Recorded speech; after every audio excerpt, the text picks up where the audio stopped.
Mythological स्टोरीजच्या नुसार ज्यावेळेस महिषासूर नावाचा राक्षस तीनों लोकांना त्रास देत होता, त्यावेळेस सर्व देवता एकत्र त्रिदेवांकडे गेले आणि ह्याबद्दल सांगितलं.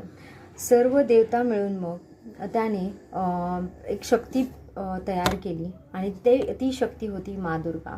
ज्यावेळेस त्या प्रकट झाल्या त्यावेळेस त्यांच्या आजूबाजूला खूप प्रकाश होता, खूप पॉझिटिव्ह एनर्जी होती आणि त्यांच्याकडे आता लढण्यासाठी शस्त्राची गरज होती.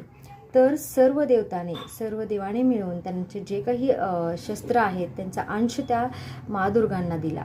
आणि तर आपण बघूयात की हे काय काय शस्त्र त्यांना देवताने दिलेत. त्यामध्ये आहे त्रिशूल, जे की दिले त्यांना महादेव म्हणजेच शंकर भगवानने.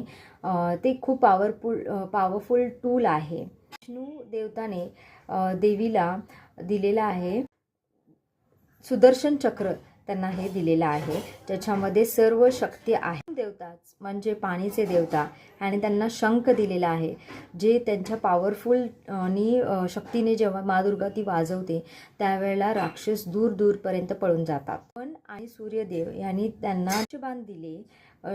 इतकं ते पॉवरफुल होतं की एका वेळेस राक्षसची एका धनुष्य बाणाने ती सेना पूर्ण संपून जात होती. देवताने त्यांना वज्र आणि घंटा दिली.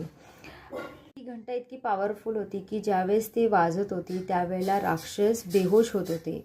भगवान विश्वकर्मा ह्याने फरसा दिला म्हणजेच कुऱ्हाड. यमराजने कालदंड दिला होता. त्या कालदंडाने त्यांनी खूप साऱ्या राक्षसांना मारलं होतं. त्यामध्ये आहे तलवार, जी दिली होती गणेश भगवानने, जे प्रतीक आहे नॉलेज. म्हणजे देवताने त्यांना भाला दिला गेला होता.